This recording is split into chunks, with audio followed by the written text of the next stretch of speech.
Personal growth session. हमारा एक छोटा सा ज़िंदगी है और उसमें कॉलेज का जो लाइफ है बहुत छोटा सा उसमें एक पार्ट होता है, लेकिन पर्सनल ग्रोथ हमको कॉलेज में ही हम सीख सकते हैं। भले ही हमारा एक्सपीरियंसेस अलग अलग होगा बाहर में, लेकिन कॉलेज लाइफ में आप सीख सकते हैं। जैसे आपके लिए कैंप अरेंज किया है, एक 6 से 7 दिन के अंदर में आप मल्टीपल स्किल्स सीख रहे हैं। रियल लाइफ एक्सपीरियंस से मेरा जो मैच्योरिटी है या फिर मैंने जो लर्निंग्स किया है, स्किल्स गेन किया है, वो इसी तरह से डेवलप हुआ है। तो आज जो भी सेशन होगा वो हर चीज़ उसके बेस पे होगा। स्वॉट एनालिसिस करके आपने यहाँ पर भी देखा होगा और मुझे वो सब्जेक्ट दिया गया था। स्वॉट एनालिसिस के साथ में मैं आपको एक स्किल बताने वाला हूँ, उसको बोलते हैं स्मार्ट मेथड। क्या बोलते हैं? स्वॉट एनालिसिस के साथ में ही अगर आप वो स्मार्ट मेथड को यूटिलाइज़ करेंगे, साथ में जोड़कर करेंगे, तो आप जो भी इस समय में आपका वीकनेस रहेगा ना, उसको हम लोग जल्दी जल्दी एक्सेल कर सकते हैं, मतलब आप उसको सुधार ला सकते हैं। स्ट्रेंथ मतलब ताकत, वीकनेस मतलब अशक्तपना, अपॉर्चुनिटीज़ मतलब संधि, थ्रेट मतलब धमकी, या फिर आप उसको फिर से आपके लाइफ के लिए खतरा है, ठीक है, खतरा समझ सकते हैं। मैं अभी बताना चाहूँगा कि एक सोशल वर्कर के पर्सपेक्टिव से हम स्वॉट एनालिसिस सीखते हैं। मैं इसीलिए एक जनरल क्वेश्चन ले रहा हूँ क्योंकि आप सबका लाइफ अलग अलग है। मेरी जो रेसिंग है वो आपसे अलग है, आपकी जो ज़िंदगी की रेसिंग है वो मुझसे अलग है। इसके वजह से मैं एक कॉमन ग्राउंड कहीं पकड़ के चलता हूँ जिसमें हम सब अपने आप को देख सकते हैं एक दूसरों को, कि वो पॉइंट्स कॉमन रहेंगी। लेकिन स्वॉट एनालिसिस होने के बाद में आपको मैं कुछ समय दूंगा जिसमें आपके लाइफ के बारे में ये 4 चीज़ों को ढूंढना है। आपका स्ट्रेंथ, आपका वीकनेस, आपका अपॉर्चुनिटी और आपका थ्रेट, ठीक है। चलो स्ट्रेंथ के बारे में थोड़ा सा जान लेते हैं। स्ट्रेंथ क्या बोलता है? Passion and empathy. Social work students are often driven by strong desire to help others. Social work का पढ़ाई क्यों करते हैं हम लोग? बिजनेस करने या फिर सोशल वर्क हम क्यों करते हैं? किसी को नुकसान पहुंचाने? नहीं। सोशल वर्क लेकिन हर इंसान करता है।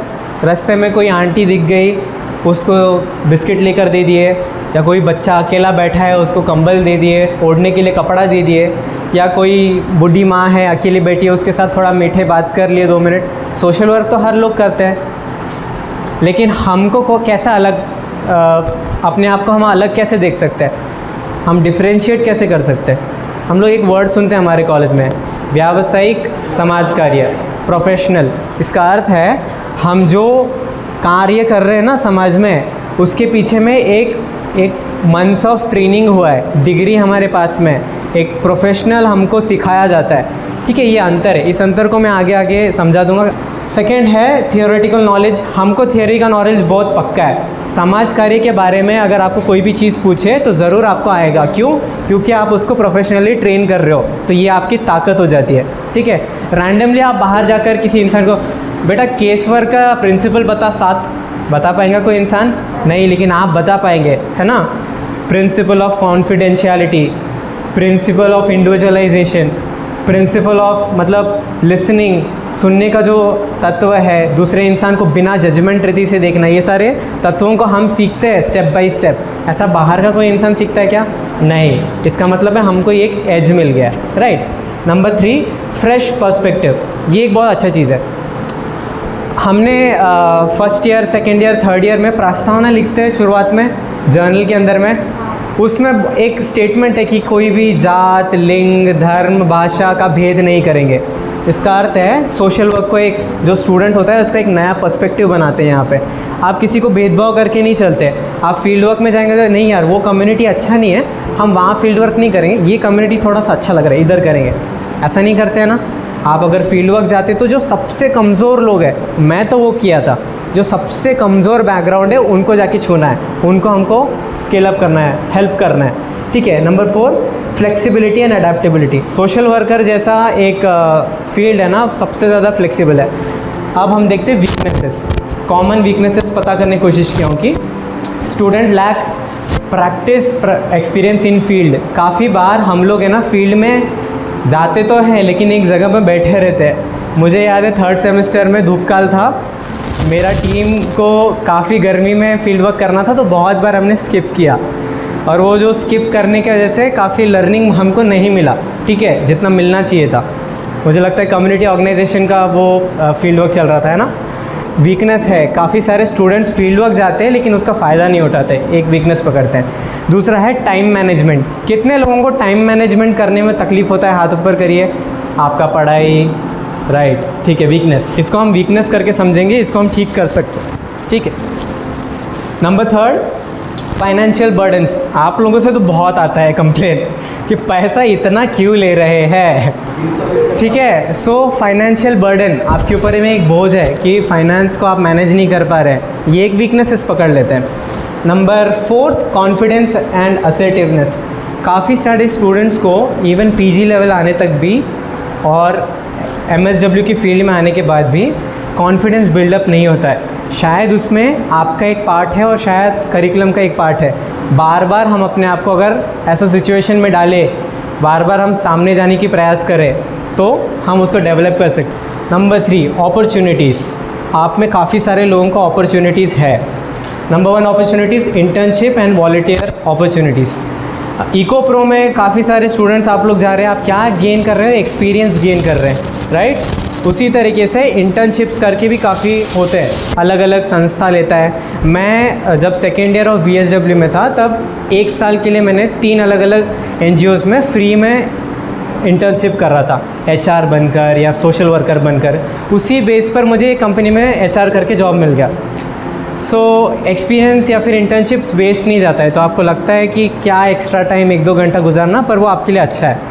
Specialisation and further education. Specialisation आप जब नेक्स्ट सेमेस्टर में जाओगे, मतलब 3rd या 4th में, हमारे कॉलेज में अलग अलग स्पेशलाइजेशन है। कोई लोग मेडिकल फील्ड में जा सकते हैं, कोई लोग लेबर और वेलफेयर फील्ड में जा सकते हैं, कोई लोग कम्युनिटी डेवलपमेंट फील्ड में जा सकते हैं, है ना। ये स्पेशलाइजेशन आपके लिए एक अपॉर्चुनिटी है अपने आप में स्ट्रॉन्ग बिल्डअप करने का। Number 4, advocacy and leadership. Advocacy और लीडरशिप हर समाज सेवक को आना चाहिए। आप एक प्रोफेशनल सोशल वर्कर है, राइट। काफ़ी बार आपको फील्ड वर्क में जाने के बाद में नेतृत्व का जो रोल होता है वो प्ले करना पड़ता है। आपको शायद कोई प्रोग्राम अरेंज करना पड़ेगा, ग्रुप वर्क करते वक्त में आपको कोई लीडर खड़ा करना पड़ेगा। तो ये 2 टॉपिक्स है, ये आप एक अपॉर्चुनिटी की रीति में कर सकते हो। Number 4, threat. अब हम थ्रेट के बारे में देखते हैं कि सोशल वर्क डोमेन में थ्रेट क्या हो सकता है। Finding entry level position can be challenging specially in certain regions. तो इसको हम एक थ्रेट करके पकड़ सकते हैं। बर्नआउट होते हैं इस फील्ड के अंदर में, लेकिन हम सीख सकते हैं उसको कैसे हम यूटिलाइज़ करें, right. Number 3, funding cuts and resource limitation. ये आप अगर एनजीओ या किसी संस्था के साथ में जुड़ जाते हो ना, हर एनजीओ में भारत में फ़ंड के लिए बहुत तरसता है। इसीलिए मुझे लगता है कि एनजीओ मैनेजमेंट करके एक सब्जेक्ट है इस कॉलेज में, उसको बहुत ध्यान से पढ़िएगा, बहुत इंटरेस्टिंग सब्जेक्ट है। भले ही मैं एलएलबी कर रहा हूँ, बट मैं इग्नू से मैं वो 6 मंथ्स का कोर्स कर रहा हूँ बिकॉज मेरे को इंटरेस्ट है उसमें, ठीक है। एनजीओ मैनेजमेंट में आप सब कुछ सीखोगे, फ़ंड रेज कैसा करना चाहिए, मैनेज कैसा करना चाहिए एनजीओज़ को, क्या स्ट्रक्चर्स होते हैं, प्रोजेक्ट को कैसे डेवलप करना है, हर चीज़ आप उसमें से सीख सकते हो। सो जब फंड्स नहीं होता है तो एनजीओ बराबर उनका समाज सेवा कर नहीं सकता है। दूसरा क्या है कि रिसोर्स लिमिटेशन।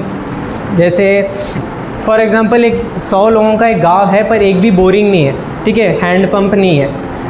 अभी ये संस्था बहुत इंटरेस्टेड है वो काम करने के लिए, लेकिन संस्था के पास में रिसोर्स नहीं है, सही व्यक्ति नहीं है। इसका अर्थ क्या हो गया, एक थ्रेट बन सकता है, लेकिन हम उसको चेंज कर सकते हैं। Number 4, negative public perception of social work. ये सबसे बड़ा प्रॉब्लम है हमारे फील्ड के बारे में। बहुत सारे लोगों को बीएसडब्ल्यू फील्ड नहीं पता है, इसके कारणवश वो आपको बोलते होंगे कि यहाँ पे जॉब अपॉर्चुनिटीज़ नहीं है, लेकिन ऐसा नहीं है। मैं आपको 24 ऐसे अलग अलग पोजीशन फील्ड्स बताऊंगा, आप अपने अपने इंटरेस्ट के हिसाब से आप और सर्च करिए और उस फील्ड में जाइएगा, काम करने बहुत है। इसको हम एक थ्रेट मान सकते हैं, लेकिन हम इसको सुधार लेके आ सकते हैं।